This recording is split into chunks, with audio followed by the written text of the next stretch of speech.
پھر اللہ کریم کو یہی منظور تھا، میں بڑا عرصہ پریشان رہا۔ کچھ لوگوں کو یہ بھی وشواس ہوتا ہے انہوں نے بیٹے کو جانشین بنا دیا، میں نے نہیں بنایا۔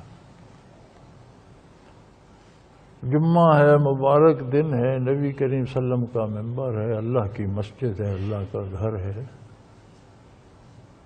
میں بتا رہا ہوں میں نے نہیں بنایا۔ میں تو پوری جماعت میں تلاش کرتا رہا، مجھے ایک فکر رہتی تھی کہ زندگی تو کسی وقت بھی ختم ہو سکتی ہے، آگے اسے چلائے گا کون؟ بلکہ میں نے اپنے طور پر کئی ساتھی مارک بھی کیے، بتایا نہیں کسی کو، دل میں تھا کہ ہو سکتا ہے یہ چلا لے، لیکن پھر جب دیکھا تو دیکھا کہ نہیں، اس کی کیپیسٹی تو نہیں بنتی، یہ تو کمزوری دکھا جاتا ہے، یہاں تو بڑا مستقل مزاج بندہ چاہیے۔ تنگ آ کر میں نے حضرت جی رحمت اللہ علیہ سے عرض کی، یہیں ذکر کرانے کے بعد، مراقبات کو ساتھیوں کو کرانے کے بعد دفتر میں بیٹھا تھا، حضرت جی کی خدمت عرض کی کہ میں تو ڈھونڈ ڈھونڈ کے تھک گیا ہوں، کوئی بندہ تو چاہیے نا جسے میں بقائمی ہوش و حواس سپرد کر سکوں، دیکھ سکوں۔ تو آپ نے عبدالقدیر کی طرف اشارہ کر کہا یہ جو ہے، میں نے کہی یہ کیا کرے گا؟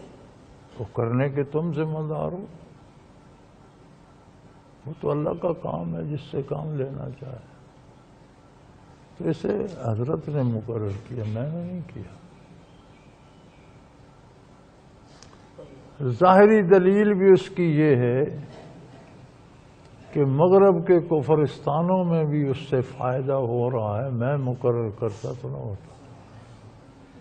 یہ مشائخ کی برکات ہیں جو ہو رہا ہے، اگر میں اسے مقرر کرتا تو میرے مقرر کرنے سے اتنا فائدہ نہ ہوتا، اس میں تو خود غرضی آ جاتی، اپنا ایک لالچ آ جاتا۔ تو چونکہ مشائخ کی تائید ہے تو اس لیے فائدہ ہو رہا ہے، یہاں جو کام کرتا ہے اس کی برکات بھی ظاہر ہے۔ تو یوں جو ایک خاص، ایک اس کا حصہ عمومی ہے، ایک خصوصی ہے۔ عمومی ہر فرد و بشر پہ تقسیم ہوتا ہے، نیک بد مومن کافر سب پہ، جو جس میں ہے اس میں اضافہ ہو جاتا ہے۔ کافر کا کفر میں اضافہ ہو جاتا ہے، بدکار کا برائی میں اضافہ ہو جاتا ہے، نیک کا نیکی میں اضافہ ہو جاتا ہے۔ یہ اس کا عمومی پہلو ہے۔ جیسے بارش برستی ہے، کھیتوں پہ بھی برستی ہے، روڑیوں پہ بھی برستی ہے، جنگلوں پہ بھی برستی ہے، جنگل بھی خوب اگتے ہیں اور کھیتیاں بھی اگتی ہیں، کھیتیوں میں بھی جھاڑ جھنکار اگنے لگ جاتے ہیں۔ اب یہ کسان کی ذمہ داری ہے کہ کھیتیوں کو بچائے، جھاڑ جھنکار صاف کرے۔ تو اس عمومی بارش سے جو ہوتے ہیں، یہ ہر مسلمان کھیتی کا وارث ہے، اس کی ذمہ داری ہے کہ برائیوں کو مٹائے، ان میں شامل نہ ہو، دین کو چھوڑ کر رسومات نہ اپنائے، رسومات کو چھوڑ کر دین اپنائے۔ یہ جو بن گئے نا سالانہ تہوار، اور اس کے ساتھ روایات گھڑ کے لکھ دی گئی ہیں، اس ایک رات میں سال کے گناہ معاف کرا لو، یہ سب جھوٹ اور غلط اور گھڑی ہوئی روایات ہیں، اور ان پہ علماء نے بڑی جرح کی ہے، یہ بنائی گئی کہانیاں ہیں۔ آج یہ ہمیں بتاتے ہیں کہ شب قدر حضور کی کیسے گزری، یہ صحابہ نے نہیں دیکھی، انہوں نے کیوں نہیں منائی؟ آج آپ کو کس نے بتا دیا؟ وہ جو ہمہ وقت چشمدید گواہ تھے انہوں نے کیوں نہیں دیکھی؟ اگر دیکھی ہے تو پھر وہ مناتے۔ تو یہ سارے قصے کہانیاں ہیں، تہوار بنا دیے، کسی نے پیسے کما لیے، کسی نے حلوہ کھا لیا، کسی نے رونق میلہ دیکھ لیا، عورتوں کو سٹیج پہ بٹھا دیا، جی نعت ہو، یہ قرآن نہیں پڑھ سکتی، اونچی آواز میں اذان نہیں دے سکتی، نعت عورت نے کیا پڑھا؟ نعتیں پڑھتا کون ہے؟ نعت تو پڑھی نہیں جاتی، مجھے یہ مل جائے، مجھے وہ مل جائے، یہ کون سی نعت ہے؟ نعت تو حضور کی تعریف کا نام ہے، تو اس میں حضور کا تو کوئی ذکر نہیں ہوتا، یہ ہوتا ہے مجھے یہ دے دو، مجھے وہ دے دو، تو یہ کون سی نعت ہے؟ تو دین رسومات کا نام نہیں ہے، دین لمحے لمحے کو اللہ کی اطاعت میں صرف کرنے کا نام ہے، دین ہر لمحے کو نبی کریم صلی اللہ علیہ وسلم کی غلامی میں بسر کرنے کا نام ہے، دین ماننے کا نام ہے، اپنی منوانے کا دین نہیں، اپنی منوانے کا نام دین نہیں ہے۔ یہ عمومی شعبہ تھا، جو خصوصی تھا میں نے عرض کر دیا کہ اس میں سے جو خصوصی شعبہ ہے وہ الگ ہو جاتا ہے۔ وہ چراغ قلب اطہر ہے، وہ اتاق سینہ اطہر ہے، پھر آگے جہاں چراغ بنتا ہے وہی سینہ اس کی حیثیت کے مطابق اتاق بھی بن جاتا ہے، اسی پہ قندیل بھی آ جاتی۔ تو وہ یہ 14 صدیوں کا سفر کرتا ہوا ایک نسبت اویسیہ، باقی عالم میں عام ہے، اللہ سب کو ترقی دے، سب کو لوگوں کی بہتری کا سبب بنائے، ایک نسبت اویسیہ یہ اس طرح سے جن حضرات کے اسماء گرامی میں نے گنے، ان سے ہوتی ہوئی حضرت جی تک پہنچی۔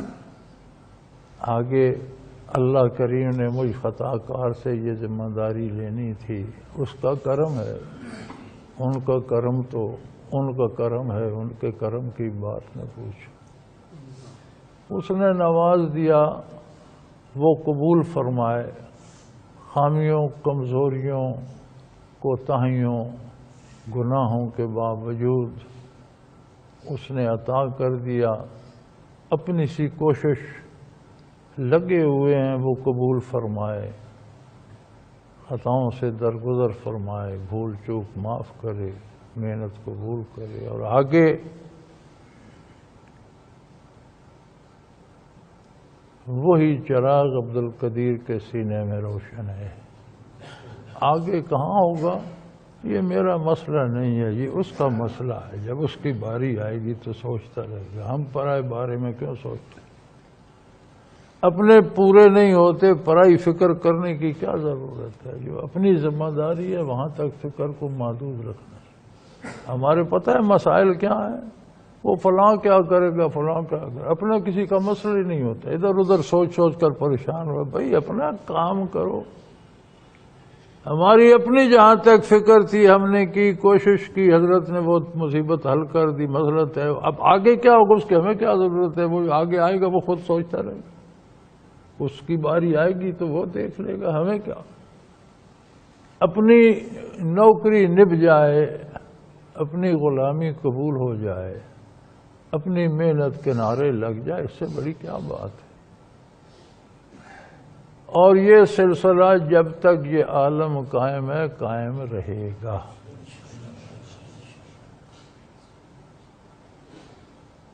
خواہ زیر زمین سفر کرے، خواہ روئے زمین پر کرے۔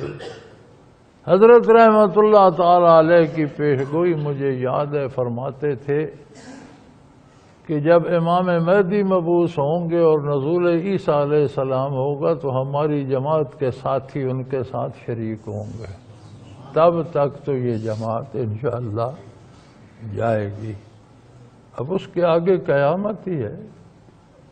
اور حضور اکرم کا ارشاد عالی ہے، جب پوچھا گیا آپ سے کہ قیامت کب قائم ہوگی تو آپ صلی اللہ علیہ وسلم نے فرمایا حتی لا یقال اللہ اللہ، جب کوئی اللہ اللہ کرنے والا نہیں رہے گا قیامت قائم ہو جائے گی۔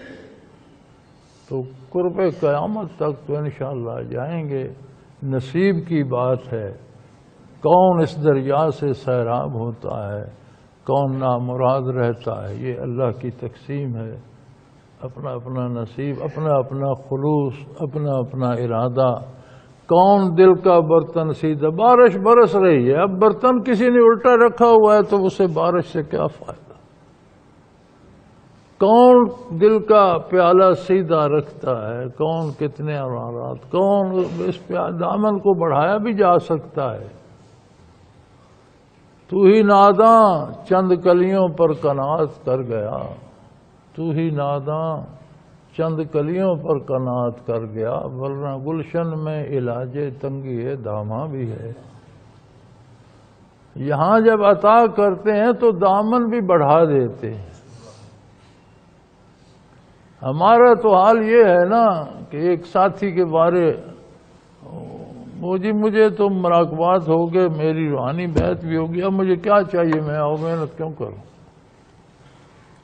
خدا کے بندے تمہیں گاڑیاں مل جائیں، مربع زمینیں جائیدادیں مل جائیں، کوٹھیاں کاریں مل جائیں، پھر آپ کہتے ہو اور چاہیے۔ دنیا میں تو اور سے اور چاہیے، اور دین میں بس گزارا ہو گیا، ٹھیک ہے۔ دنیا میں کیوں نہیں کرتے ہو کہ دال روٹی تو امریکہ جانے کی کیا ضرورت ہے؟ دال روٹی تو گھر میں ملتی ہے، دبئی جانے کی کیا ضرورت ہے؟ کیوں بھاگ جاتے ہو اور زیادہ کمانے کے لیے؟ اور دین میں کہتے ہو یہ لطائف تو ہو گئے، اب کافی ہیں، مجھے اور کیا ضرورت ہے؟ ارے دنیا کا لالچ چھوڑو، لالچ دین میں کرو۔ فی ذالک فلیتنافس المتنافسون۔ جس نے لالچ ہی کرنا ہے وہ جنت کا کرے، آخرت کا کرے، نجات کا کرے۔ اگر لالچ ہی کرنا ہے تو پھر دنیا کے لالچ کا کیا فائدہ؟ یہ تو چھن جائے گی، رہ جائے گی، اس کا کیا فائدہ؟ تو یہ اس کا آخری شعبہ اس دن رہ گیا تھا، اس پہ گھنٹہ اور لگنا تھا۔ تو الحمدللہ یہ آپ کی امانت تھی، ساتھیوں کی، احباب کی، عامۃ المسلمین کی، الحمدللہ آپ تک پہنچی۔ اللہ کریم قبول فرمائے اور توفیق عمل عطا فرمائے۔ وآخر دعوانا ان الحمدللہ رب العالمین۔